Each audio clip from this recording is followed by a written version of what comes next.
setiap hal yang kita lakukan, yang kita berikan, karena setiap kebaikan itu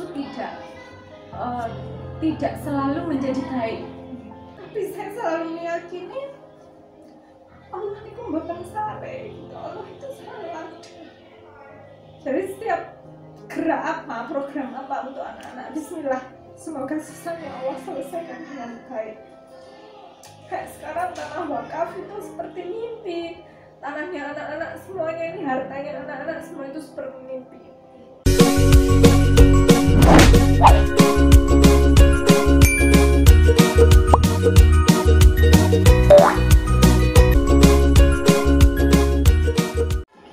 Jadi dulu tuh ada cerita lucu teman-teman. Maksudnya sebelum punya bangunan ini, kita tuh keliling ke masing-masing bunda ya. Jadi kita kan ada 16 bunda. Jadi setiap kali santunan, karena kita nggak punya bangunan, jadi kita gantian ke rumahnya masing-masing bunda. Sampai santunan di lapangan juga. Iya begitu. Terus coba dijelaskan program-program yang sudah dijalankan yayasan. Karena kalau kegiatan santunan itu sudah terbiasa, nggih, sudah tidak spektakuler lagi. Orang Masya Allah, warga Kamal dan sekitarnya itu sudah terbiasa gitu dengan kegiatan itu. Barulah ketika bangunan ini sudah jadi, sedikit memaksa, saya meminta semua anak yang mandiri itu mengikuti program menginap untuk pembentukan karakter anak sejak dini. Nah, keuntungannya apa? Kok sampai ada minat? Berarti kan Bu Silvi merampas hak asuh anak? Tidak. Setelah saya pelajari mereka yang ada di rumah, khususnya mereka yatim yang kategori fakir ya, yatim yang kategori fakir. Jadi ibunya jadi tulang punggung di rumah. Pagi sudah berangkat kerja, pulang maghrib, otomatis kan anak ini sendirian di rumah. Nah, pengasuhan ini yang harus kita prioritaskan. Selama di rumah dia tidak ngapa-ngapain. Bahkan ada anak kita itu cara makan aja salah, karena dia hidup sama bebek sama ayam di rumah, makannya ya kayak bebek ayam gitu. Nah, ini benar-benar hati ini seperti ketusuk Bun. Masa iya kita hanya memberikan makan, hanya memberikan kebutuhan dasar, padahal yang dominan itu sebenarnya untuk tumbuh kembang anak adalah pembentukan psikologis anak, jiwa anak, karakter anak. Kita harus tampil di situ, kita harus melengkapi. Nah, akhirnya sedikit saya memaksa, saya hadirkan walinya masing-masing untuk mengikuti program menginap. Karena keterbatasan kamar, makanya kita bikin 7 hari, 7 hari laki-laki, 7 hari perempuan, terus bergilir seperti itu supaya kita bisa mengasesmen, mengevaluasi anak kita mana sih yang masih dalam kekerasan, anak kita masih dalam traumatik, anak kita masih dalam introvert. Nah, itu kita bongkar semua. Disinilah tempatnya mereka bisa menuangkan penuh hatinya. Contoh paling gampang, ibunya menikah lagi, itu jadi problem buat anak-anak. Bunda-bunda yang lain, yayasan ini rumahmu gitu kan. Walaupun ibunya menikah lagi, kita tetap tidak membrainwash anak-anak supaya membenci, tidak. Karena ibunya tetap harus dimuliakan. Kalian mengingat ibumu menikah lagi ini dalam rangka menjaga kehormatannya, bukan meninggalkan kalian gitu. Semuanya bisa tertuang, Bunda di sini sebagai pelengkap akan melindungi kalian. Bahwasannya dengan menikah semua baik-baik saja. Disitulah program ini semakin saya galakkan. Ada pendampingan untuk keluarga, terapi untuk psikologi keluarga juga, bahwa anak ini tidak boleh semerta-merta ditinggal. Saya tidak melarang ibunya menikah lagi, tidak. Silahkan, itu hak masing-masing, karena bukan ranah saya ini, bukan kewajiban saya masuk.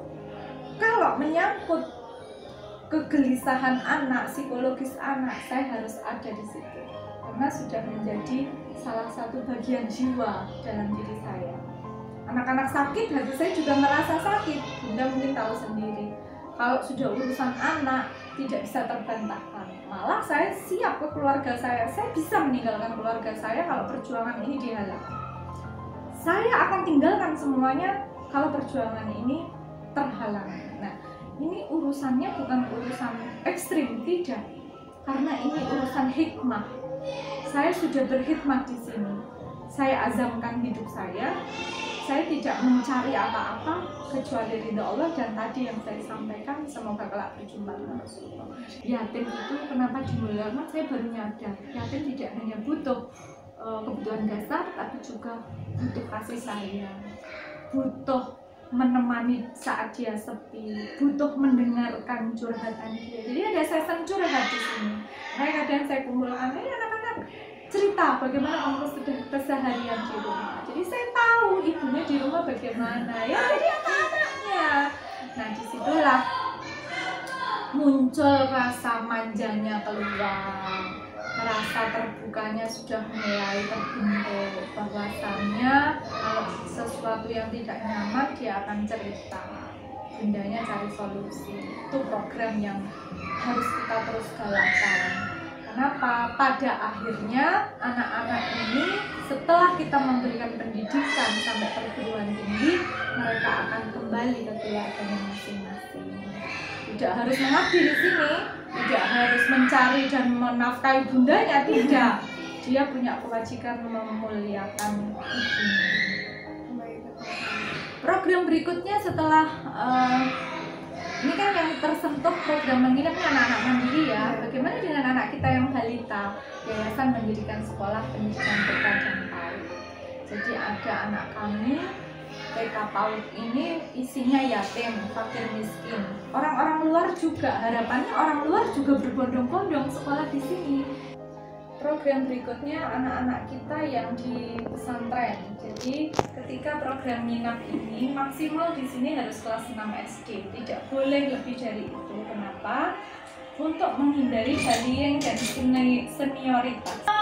Di sana ada 40 anak yang kita pesantrenkan. Harapannya nanti ketika sudah SMA kelas 3 saya jemput untuk melanjutkan pendidikan ke perguruan tinggi. Alhamdulillah kami Darun Najah ini sudah bekerja sama dengan Universitas Trunojoyo Madura. Terima kasih khususnya ke Bapak Rektor Pak Agung Fahmi sudah memberikan kontribusi luar biasa. Bagaimana kita sampai goal ada MOU, nanti kita siapkan anak-anak kami ini bidik misi santri. Kenapa seperti itu? Saya kalau bidik misi miskin itu berkeberatan. Kenapa? Kok berkeberatan?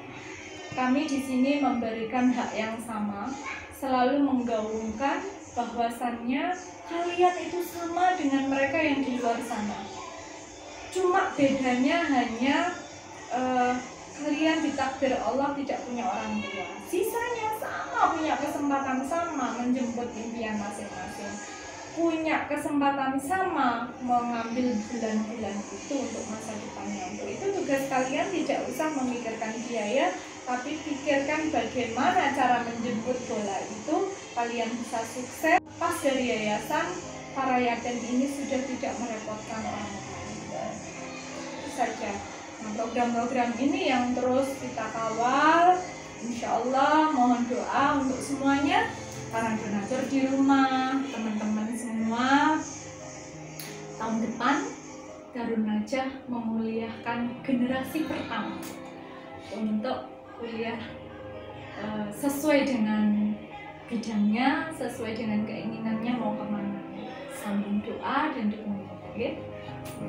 Jadi kalau saya nambahkan yang di BSF, jadi kalau dari sini tuh sekolahnya kita cuma PAUD sama TK ya Bu ya. Terus habis itu Sementara ya, sementara itu terus nantinya di sini kita ada TPQ ya Bu ya.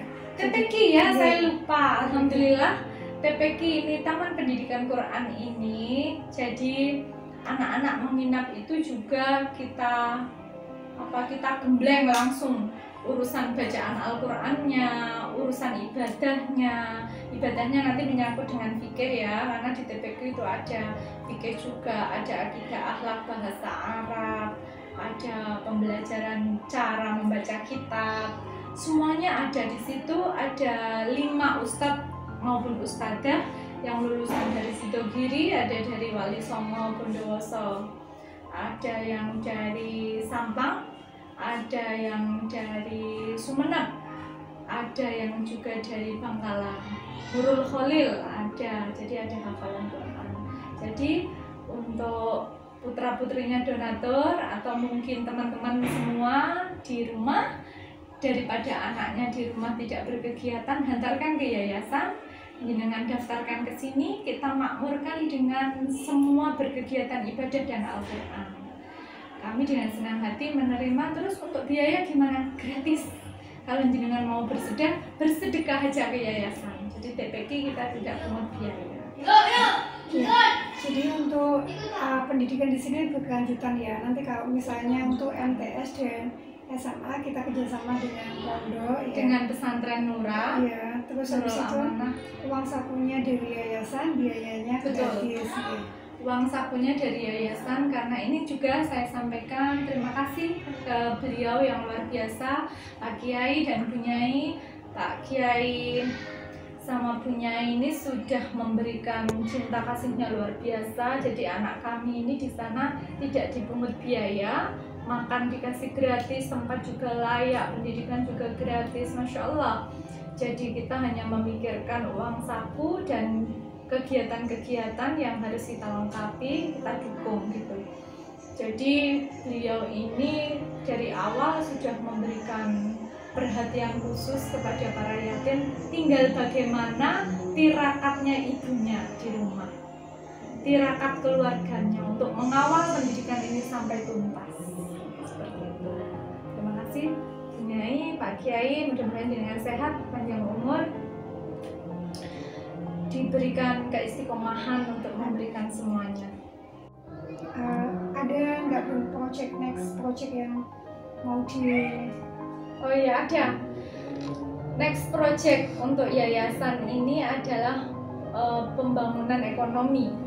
Jadi begini, tahun kemarin kita mencoba jualan kecil-kecilan ya. Di dalam yayasan itu ada toko serba ada, seperti kebutuhan dasar maupun sabun-sabun gitu ya. Karena masa pandemi di 2019 kita sempat gelagapan, donatur juga kan ketakutan mau kesini. Jadi terasa betul ya Allah. Ya itulah dukanya, Masya Allah. Tapi kita berusaha menguatkan hati bahwasannya jangan sampai ditinggal ini istiqomah.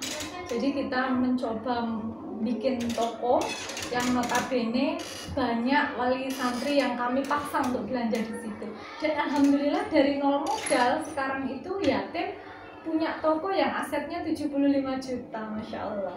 Nah ini program berikutnya, kita buka open donasi wakaf tanah dan bangunan pas di pinggir jalan. Makanya harapannya dari toko yang kecil di dalam ini kita akan pindah keluar supaya bisa tampak di luar bahwasannya yatim ini punya harta yang harus kita pelihara bersama, kita dukung bersama.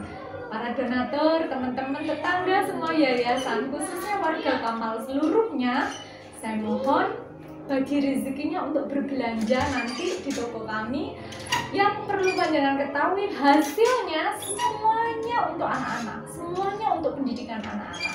Jadi insya Allah tidak salah dengan belanja di sini, karena dari belanja jenengan tanpa jenengan sadari sudah sambil bersedekah. Nah, wakaf ini kita buka untuk semuanya warga, donatur maupun sekitarnya. Satu wakaf itu 700.000, karena masih terkumpul kurang 400 juta lagi. Nggak tahu ini sisanya bagaimana. Mudah-mudahan Allah mudahkan semuanya, para donatur dimudahkan rezekinya sehingga bisa menyisihkan untuk menghadiahkan wakaf untuk keluarganya masing-masing. Ayo kita rebut. Ada 3 keuntungan di sini. 1, jenengan sudah wakaf bangunan. 2, jenengan sudah wakaf tanah karena di tanah itu sudah berdiri bangunan. Yang ketiga, ada nilai manfaat yang hasilnya nanti semuanya itu mengalir ke para yatim, tidak hanya yatim sekarang, bahkan yatim-yatim yang akan datang. Jadi Ini saya tambahkan kalau misalnya ekonomi kita nggak hanya di koperasi saja gitu ya. Jadi kita juga ada food court ya. Punya jualan pentol, jualan minuman yang hasilnya alhamdulillah masuk ke yayasan. Jadi harapannya yayasan ini kelak menjadi yayasan mandiri yang bisa memberikan manfaat lebih banyak khususnya di warga sekitar, umumnya seluruh saudara-saudara kita seiman. Ya, itu tujuannya juga nantinya akan next itu untuk pembudayaan para janda atau ibu. Ya, itu next ya. Ketika nanti DNMAT ini sudah terbentuk, saya punya impian besar memberdayakan perempuan-perempuan khususnya para janda. Yang kedua, perempuan-perempuan luar di sana yang tidak punya kesempatan dan tidak punya modal. Kita akan bina, memberikan pelatihan, dan kelak hasilnya biar dirasakan bersama. Bagaimana dengan pengurus yayasan? Pengurus yayasan itu sebagai jembatan. Kami di sini kerja tidak dibayar Rp1 pun. Teman-teman, sahabat Filah, pengurus semuanya, terima kasih semuanya. Jazakumullah khairan. Semoga Allah berikan pintu-pintu rezeki yang lain di luar sana, tapi di sini kita menghidupi, tidak mencari hidup. Jadi istiqomah itu yang harus kita pegang bersama-sama, saling menguatkan bahwa Allah itu sogi.